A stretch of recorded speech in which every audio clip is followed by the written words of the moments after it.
Hi, Saints of all saints. It's your daily devotion for August 5th, 2021. Pastor Kristen here. Good to be with you all. I wanted to share a favorite parable of mine, a favorite story with you all. And it came to mind as I was reading one of our lectionary texts for this coming Sunday, which we will spend more time with in worship this weekend. But I may not have time to tell this story as part of the sermon, so I wanted to share it with you as kind of a bonus and a way to get you reflecting on one of the texts that we'll be reading this Sunday. It comes from Ephesians. In the lectionary, we're reading Ephesians 4:25 through chapter 5, verse 2. But I'm just going to read you a couple of verses of that and then share a story with you. From verse 31, it says, "Put away from you all bitterness and wrath and anger and wrangling and slander, together with all malice, and be kind to one another, tender-hearted, forgiving one another as God in Christ has forgiven you. Therefore be imitators of God as beloved children, and live in love as Christ loved us and gave himself up for us, a fragrant offering and sacrifice to God." There are several versions of this story floating around, but this one comes from M. Scott Peck's book, A Different Drum. He writes, "There is a story, perhaps a myth. Typical of mythic stories, it has many versions. Also typical, the source of the version I am about to tell is obscure. I cannot remember whether I heard or read it, or where, or when. Furthermore, I do not even know the distortions I myself have made in it. All I know for certain is that this version came to me with a title. It is called The Rabbi's Gift. The story concerns a monastery that had fallen upon hard times. Once a great order, as a result of waves of anti-monastic persecution in the 17th and 18th centuries, and the rise of secularism in the 19th, all its branch houses were lost, and it had become decimated to the extent that there were only 5 monks left in the decaying mother house, abbot and 4 others, all over 70 in age. Clearly, it was a dying order. In the deep woods surrounding the monastery, there was a little hut that a rabbi from a nearby town occasionally used for a hermitage. Through their many years of prayer and contemplation, the old monks had become a bit psychic, so they could always sense when the rabbi was in his hermitage. "The rabbi is in the woods. The rabbi is in the woods again," they would whisper to each other. As he agonized over the imminent death of his order, it occurred to the abbot at one such time to visit the hermitage and ask the rabbi if by some possible chance he could offer any advice that might save the monastery. The rabbi welcomed the abbot at his hut. But when the abbot explained the purpose of his visit, the rabbi could only commiserate with him. "I know how it is," he explained. "The spirit has gone out of the people.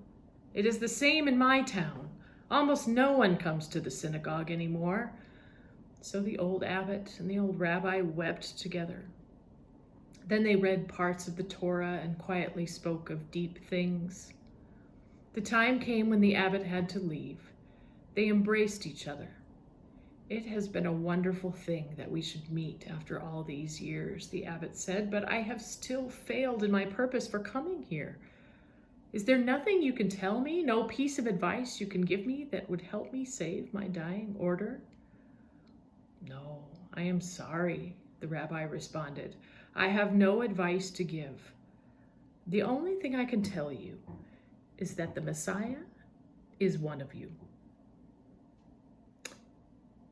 When the abbot returned to the monastery, his fellow monks gathered around him to ask, "Well, what did the rabbi say?" "He couldn't help," the abbot answered. "We just wept and read the Torah together. The only thing he did say, just as I was leaving, it was something cryptic, was that the Messiah is one of us." I don't know what he meant.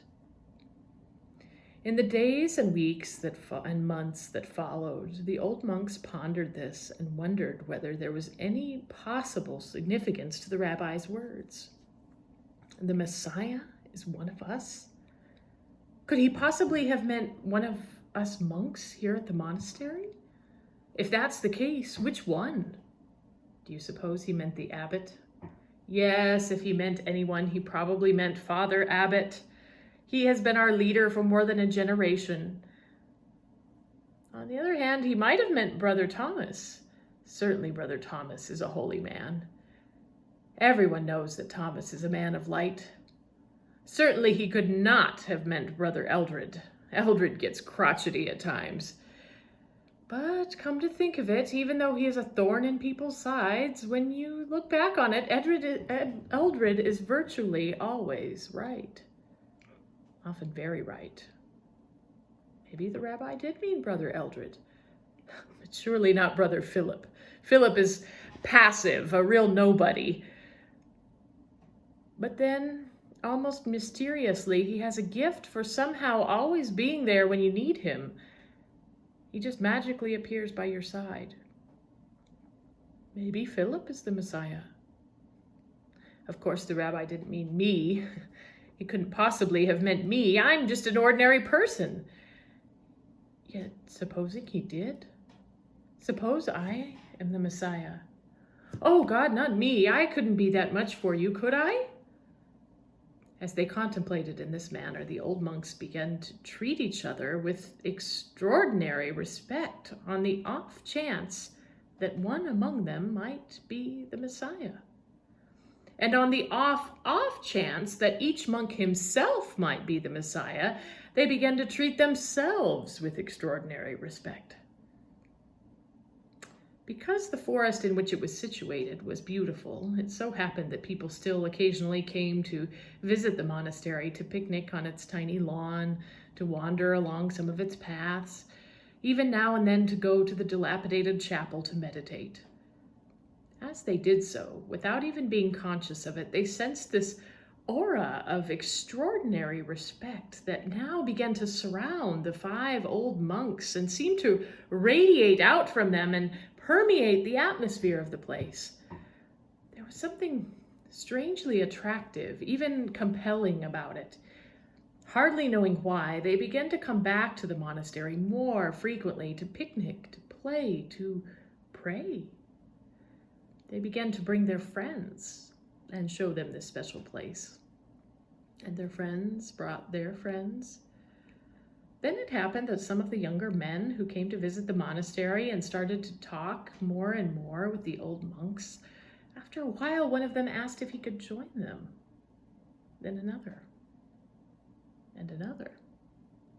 So within a few years, the monastery once again became a thriving order, and thanks to the rabbi's gift, a vibrant center of light and spirituality in the realm.